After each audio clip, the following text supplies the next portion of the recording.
Hi, ladies and gentlemen. Welcome back to the Ivan and Wings podcast, the podcast about border grassroots rugby. Today, we are talking about schools, especially schools in the rural areas in the border region. Unfortunately, Coach Wings couldn't join us today. He has a special party that some people at the hostel organized for him because he is obviously, or at least they, are due to having a baby quite soon. Anyways, today we are speaking to Mr. Monde Yeko. He is the principal at Byletts High School, which is in the Great Kei municipality. Welcome, Mr. Yeko. Thank you so much for having me and giving me this opportunity. Yeah, so Byletts is a school. We consider a rural school, and the reason why I kind of started looking for you guys is I saw that it was quite a big school. It also had hostels, and during the making of the grassroots to blue skies video of the Sky Blues Rugby Club in Morgan Bay, one of the players actually went to Byletts, and then I started looking into it more, and I saw it was really, yeah, it looked like there was, a really big premises there at least. Yeah, so maybe just give us a brief history, please, of how the school started and where it is today. All right, thank you. The school was established in 1962 by Emmanuel Mission after seeing a lot of kids during that time that were not going to school. The parents of those kids worked mainly in the surrounding farms in Moiplas, Cintsa, and Kaimouth. So the Emmanuel mission saw it fit to take these kids to school. So Byletts was one of the schools that was established to cater for those kids. One other school is Toboshane on your way to Statarine. So Byletts started then in 1962 and it continued under Emmanuel Mission. They were taking care of paying teachers, paying the support staff.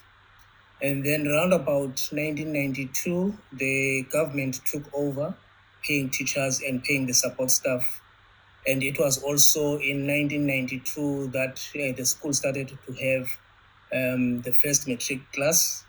So basically, Byletts was formed by Emmanuel Mission to give education to the children of the farm workers around that time. As you can already know, that Emmanuel Mission is mainly a Christian organization. So the school was founded on Christian principles. Besides giving kids education, they also taught them about Christianity, about Jesus Christ, and how to lead their lives. Also, the school was involved in a lot of activities during that time, sport, extracurricular activities, your music, and so on. So Emmanuel Mission was the founder of Byletts High School, but the government took over in 1992. So that's the brief history of the school. Yeah, that's it. Because if I can talk about the school, I'll take the whole time. Thank you. Okay, so maybe tell us a little bit about where, at least the premier, where Byletts actually is. Maybe just explain to people where it is, because apparently when it was built, or there was actually a different location where it was built or meant to be built. Can you please just explain that a little bit? All right. Byletts started on a farm which was owned by Mr. Geoff Crompton. It started on old buildings that were farm sheds, and later other buildings were added. It used to be at Cintsa, just next to the turn when you go to Cintsa Beach. It used to be there, and then it moved in 2009 to the current location, which is at Port Ferry Farm in Moiplas. So the first site of the school is at Cintsa, which is now occupied by African Angels School. Then in 2009, the current school was built by government in Moiplas. So it started on a farm. I think some of the buildings where the school started still exist. Um, the current location, of course, is a modern school with hostels and your hall and other amenities that are found in a school. And Byletts is one of the biggest schools in the area, right? Yes. And so, how many learners do you have, and how many people are actually in the hostel as opposed to day scholars? The school mainly caters for the surrounding schools. There are still farm schools in Moiplas. So mainly we draw our learners from those schools. Currently, we have 384 learners from grade 8 up to grade 12, and about 340 of them reside in the hostels. Then the rest, they stay in the nearest location, which is called Ngqolo location. So the bulk of the learners stay at the hostels, housed in 4 hostels, one for boys and three for girls. Okay, so is the people split is 75-25 more or less, I presume. Yes, yes, it is. Yes, it is. Yeah, so let's get into the sport at the school. Tell us a little bit about what the situation is currently with sport and how it differs from the past, if it was different. Yeah, the current situation with sport is not that good compared to what Byletts used to produce before. Currently, the fields that we use are not up to standard because we don't have funds to maintain those fields. Also, we lack sports kit because the funding from the government has dramatically dropped because we get our funds based on the number of learners that we have. We used to have around about 802 learners at pilots then, subsidized by the government at around about 5,000 a child per year.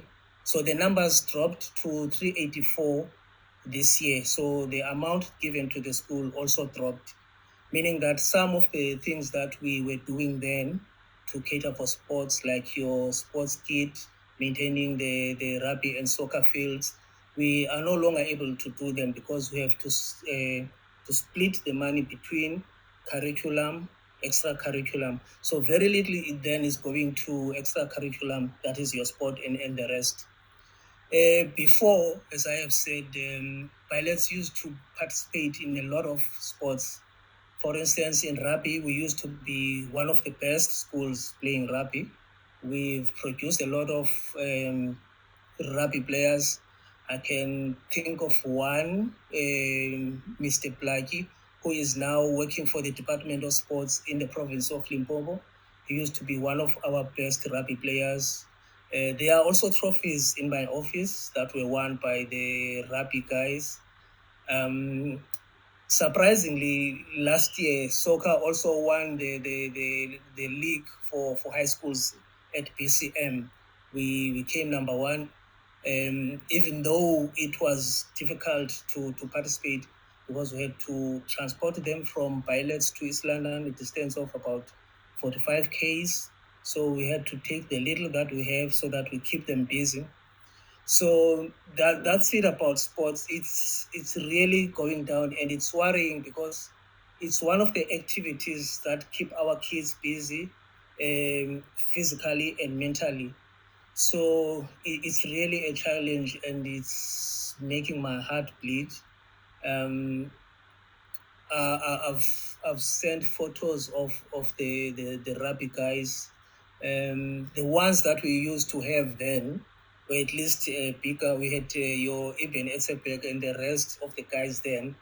But now the grade 8 and the grade 9 that we are receiving from the farm schools, they are not of the rugby playing kind of a guy.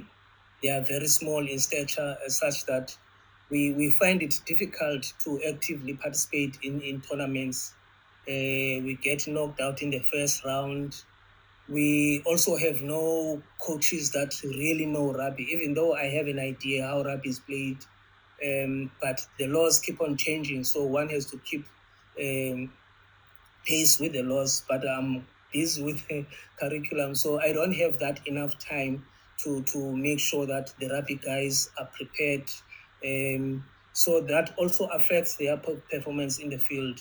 So The little money that we have, we cannot even get a coach that can come and assist us. So there's a dramatic drop in terms of performance, in terms of maintenance of the rugby pitch, the soccer pitch, and the netball pitch. So it is really, really worrying. I can also add that even if you look at the border region, things are not going well. Border used to be one of the performing rugby provinces. I remember one time they even beat Western Province, which then was one of the best provinces. So the rugby in the border region is slowly going down. It starts at the school. So once the school rugby does not perform, obviously the senior teams cannot have players that can be used to represent the region. So it's a worrying factor from the top up to the bottom. It's just tell me quickly. So, in terms of facilities that you've got, there are two fields, right? And how many netball pitches? Yes, it is correct. We have a soccer field and a rugby field. We only maintain the rugby field. The soccer field is no longer maintained because, as I have said, we lack funds, we lack equipment that we can use to maintain the field. So the soccer guys also use the rugby field. Then there are two netball courts, which of course also need a maintenance, but at least they are in a better condition compared to the rugby field and the soccer field. Well, let's maybe talk about the area as well. But you said that the guys do sometimes play in tournaments, like the rugby guys. So, is how exactly does it work? Because normally, what happens, and you could tell me if it's the same there, but normally what happens is a school might assemble a team for a tournament, but they don't really train together. They kind of throw them together. They go play at a tournament here and then a tournament there, and there's no league that they can regularly play at. Is it kind of a similar situation there, or how does it work? Yeah, it is, except for soccer. It started last year with soccer. They had a league that they were playing in. That's the one that I said we won. We came number two this year in the league. As for rugby, it's a tournament here and there, and then it becomes quiet for some time, and then the tournament will come 3 or 4 months later on. So there's very little action taking place with rugby in terms of tournaments. And also, I can also mention that the inter-school tournaments, like going to, for instance, to Siazaka to play with Siazaka rugby, soccer, and other sports, they are no longer there because there's no funding. There's no funding. We used to have such kinds of tournaments whereby on Saturdays or midweek, our kids will go to a particular school, participate in rugby, soccer, netball, debate, and other sports. But it's no longer happening now. Um, I guess it's lack of funds and also maybe lack of interest in some of the people that used to coach school rugby and so on. Mm, So there's very little action taking place in terms of tournaments and so on. mm. The last tournament that we participated in was in September. It was a tournament that was supposed to finish in July but was postponed due to inclement weather. So it was finished when in September, and we were knocked out in the quarterfinals. So they don't get game time that will keep them fit and up to scratch in terms of performance. That momentum, that continuity is not there because there are no tournaments that are being played. What do you think needs to happen to improve the situation? And let's maybe, for example, just talk about the Great Kei municipality, that area, because there are a couple of schools there. You mentioned Siazaka, which is in Kaimouth or Twili. And there, what are some of the other big schools there? Byletts, I think, is one of the biggest. Siazaka is reasonably big. Yeah. Well, yeah, maybe you could talk about what the other schools there and what you think is a way to move forward to help improve things and to get more sport into schools. There are six high schools in the Great Kei municipality. It's Krumani in Komga, then there's Mzwini, Umzuvukile, Kwengocha, Sazaka, and Byletts. So there are six high schools. If we can maybe start by having a mini tournament of the six schools, um, then I think it can be a good start to have a league that will run maybe during the rugby season. Secondly, I think the municipality needs to get on board. I know that there are local teams that are playing in a league format. If we can get that kind of a format for schools, supported, of course, by the municipality and the Department of Education. But I guess for the Department of Education, recently it has been announced that the budget has been cut. So sport will be the last thing on their mind to fund. So I think if the municipality can be involved in reviving school rugby, it can work. Then anything else will fall into place after that, because once you produce that kind of tournament, players will be motivated and they would want to move to the next level. And then I guess Border Rugby can come and draw talent from those kinds of tournament, and take those players to maybe play for Border and ultimately for bigger provinces and Springboks maybe later. I remember there's one guy that was at Kwengocha. I've just forgotten his name. He went up to play for Eastern Province Rugby. He was from the rural areas of Moiplas. So if such opportunities can be availed to these guys, because there is a lot of interest that in that area, we have an abundance of interest. They want to play, but the opportunities are not there. And maybe I also guess the focus now has dramatically shifted from extracurriculum activities to the curriculum activity like your grade 12 results. We need to perform in grade 12. So teachers are no longer focused on sport. Their main focus is now on producing results. So basically what I'm trying to say is to have those mini tournaments. Start by having those mini tournaments with schools in that particular area, and maybe later on the winners of that particular tournament will meet winners of a tournament in another area. That I think can work for us. Tell me quickly about you said there how the schools are focusing on grade 12 results. That I've also heard from other people that I've interviewed. Is that something recent that came from the department? Because it seems like they're really chasing 100% pass rates. I think it kind of happened naturally. It was not intentional in the sense that it started with learners doing grade 12 not being involved in sport. For instance, in my school, we always have a big fight. Teachers will say all grade 12s will not participate in sport, they will not participate in choir activities and other activities that will take them away from the classroom, because they need them in the classroom.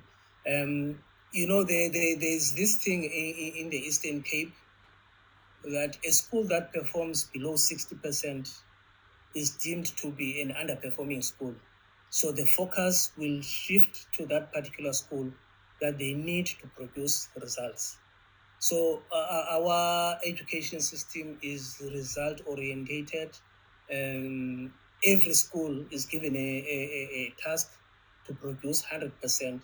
Now, teachers then, as I was saying, it was not intentional, realize that if they don't get these kids into the classroom, they won't get to this 100%, and then they'll have to account at the end of the day.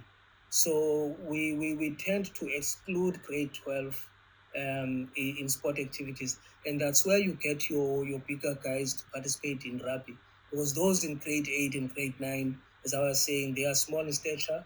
The big boys are in grade 12.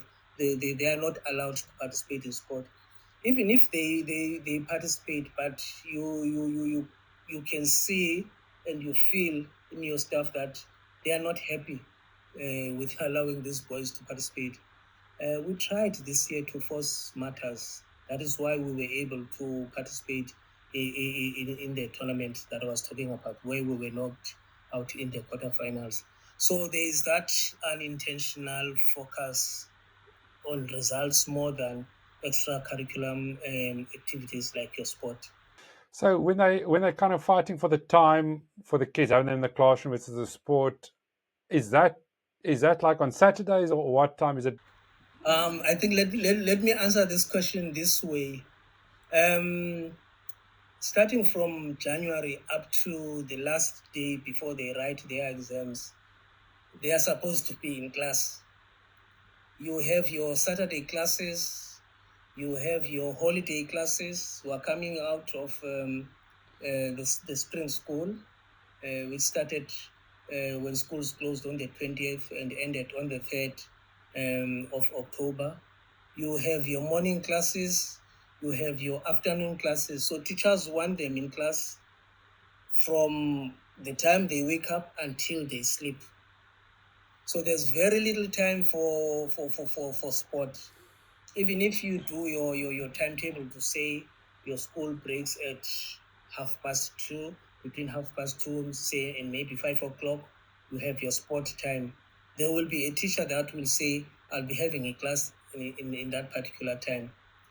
If I can mention this, this is not happening in the former Model C schools, because the former Model C schools, in their daily routine, they have classes, they have time for sport, they have time for other activities. But for the format, whatever you call them, schools, um, it's not working like that. So it's a deeper problem that needs to be corrected, because you get some schools participating in sport, like your Dale College, your Selborne, your Sterling, your Cambridge. They participate in tournaments. They even travel to other towns to participate in sport. But in our case, we always want them in class because we are under pressure from the big guy to produce 100%. And if you don't produce 100%, they give you a hell of a time to say your school is underperforming. Therefore, these are the conditions that you need to follow. In June, you need to get this percentage. In September, this percentage. And in December, you need to get this percentage. Once you don't perform again, then it becomes a problem. You'll be deemed as someone who is not fit to be a principal. So there's that kind of a disparity that is going on, whereby some schools do manage to get time to participate in sport, but in our case, um, perhaps it's the legacy of apartheid, but I don't want to blame apartheid for all the reasons. But it's that kind of a situation. Yeah, so I recently was at a school and I interviewed a guy and I realized he was grade 11, but he was 20 years old. So he was technically 3 years older than he should be. Um, yeah, and so what are the challenges for schools like Byletts to kind of achieve the 100% pass rate and those kinds of things that might not be obvious to other people? There are a lot of reasons. I think one major reason is that the kids that we get from the junior levels, the foundation sometimes is not there. Like in your mathematics, there's no foundation. Your key subjects like sciences, you'll find out there's no foundation. I remember one time, in fact, when you admit them at the beginning of the year, They bring you a report card with the level sevens. All their subjects will be level 7. Level 7 is 80% up to 100%. But when you give them the first task of the year, it becomes totally different from what is in the report card. So there is a challenge down there, such that the department has now realized that it needs to create an exit point in grade 9, where they will give an external examination that will prepare these kids for higher education, that is your further education and training, which is high school these days. So there is a lack of foundation in terms of the subjects. I will make another example. I have a grade 9 learner, grade 9, who is 20 years old. That one is not supposed to be at school. But you get a story that, okay, this child is coming from a farm school. You know, in the farms, there's still that thing of not allowing kids to go to school. If they go to school, they'll get into your grade R maybe 3 years later than they were supposed to, meaning that when they go to grade 12, they'll be 3 years behind, you know. So there's that thing. But what we are doing as Byletts now, we are saying that anyone who is above 14 years will not be admitted to grade 8, because they'll be over the admission age for that particular grade. Then I must also confess that sometimes teachers are to blame. Teachers are to blame because we don't take our work seriously in terms of paying attention to detail. There's this thing called time on task, that a teacher is supposed to be in front of the kids, teaching, not only teaching, but delivering quality teaching. So there is a lack thereof, and it needs serious introspection in terms of our union and even the department to try and do away with this notion that if you strictly monitor teaching and learning, you are harassing people, they will go to the union and so on. So we need to do a serious introspection, because sometimes these kids, they don't fail because they don't have the ability to pass. They fail because we don't have enough time to go and stand in front of them. Hence the pressure of having weekend classes, morning classes. It's because people don't, even if you are late by 10 minutes for your lesson, it means that it's 10 minutes gone and you have to recover that 10 minutes. Now, how do you recover that 10 minutes? By having an extra class. So it's a problem across most of our schools in the country.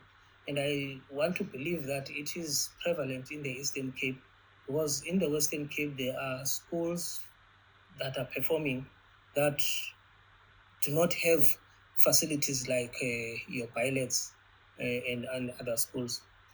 One last example on this one is that as beautiful as Byletts is, when you look at the pictures with all the amenities that we have, we only got 78% in the past examination, that is your grade 12.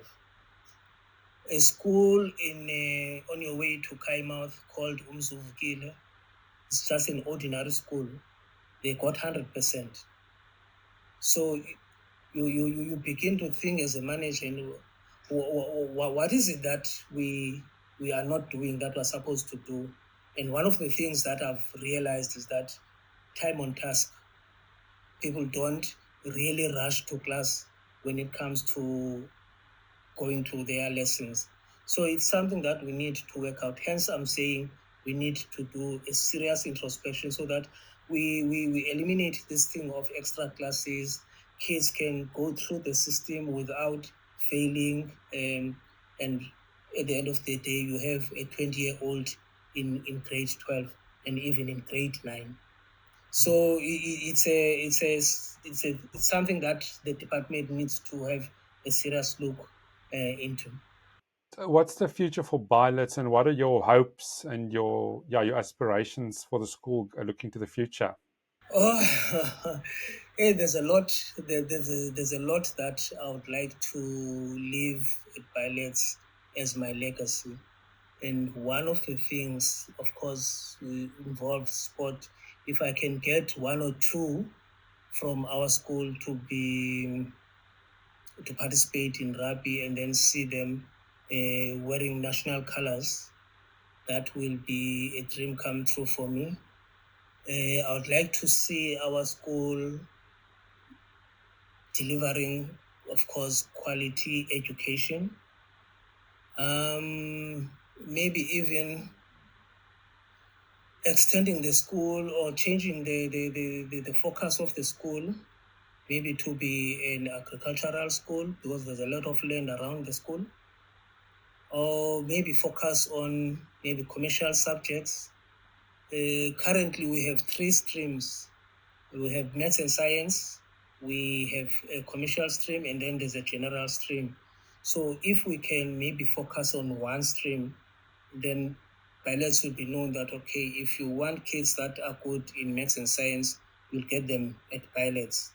If you want kids that are good in common subjects, maybe you'll get them at pilots. So if I can refocus the school to concentrate on one stream and get the best out of the educators that I have to focus on those particular subjects, then I think it will be a dream come true.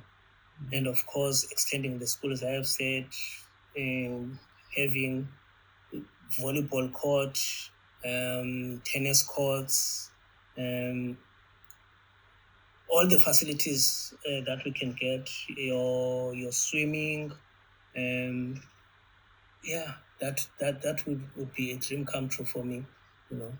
And what initiatives have you looked at or started doing to maybe pursue some of these things? I've written to there's a company called Hollywood Bets. I've written to Hollywood Bets to try and get sponsorship for rugby. They have not responded. In fact, they say if I haven't received a response in 14 days, then my application will be deemed as unsuccessful. So 14 days has lapsed, meaning that I've not managed to convince them on that one. I'm also looking at making an application to the National Lottery Board in terms of providing sports amenities, a library. We don't even have a library at school. I've also written to the ward councillor to say he must also assist us in terms of getting a proper road to the school. Because one of the things that make our school to be inaccessible, especially when it rains, is the poor condition of the road. I've also written to the department to say they must assist us in terms of maintaining the school. I will send you pictures of the current condition of the school. It's not looking good. It's not looking good because we don't have the money to maintain the school. You are given 75,000 rands to maintain such a big school. All right. Well, thank you, Mr. Yeko. I think we'll end it there. But how can people actually contact the school? Have you got a Facebook page, for example, or a number, something that you can share? Yes, they can contact me via my email, which is mondeyeko at yahoo.com, lowercase mondeyeko at yahoo.com. They can also get into our Facebook page, Byletts High School Facebook page, or they can contact me directly on my cell phone number, 078 85 77 492. So they can get me on those three platforms. Okay, perfect. Yeah, and I'll put all of those details in the description below for everyone to have access to it. Yeah. So, where do you actually live? Are you living in the area, or where are you situated? I'm at Beacon Bay in East London. Okay. Yeah, I commute between the school and Beacon Bay. Sometimes I spend my time at Byletts. I have a family here in East London, so I'm in between Byletts and Beacon Bay. Well, Mr. Yeko, I want to say thank you very much for coming to speak to us on the podcast. We really appreciate it, and I'm definitely hoping that things are going to be going forward on the rugby side. I think establishing a schools league or regular tournaments in those schools is something that will definitely bring a lot of positives going to the future. As I said, I've spoken already to some other schools there, and hopefully we can get something organized. But yeah, thanks a lot, and yeah, I hope all of the best for you with all of the initiatives going forward and the plans that you have for the school. Thank you very much. Thank you so much for having me. Have a good night. Yeah, ladies and gentlemen, that's it for today's episode. Thank you very much for watching, and cheerio.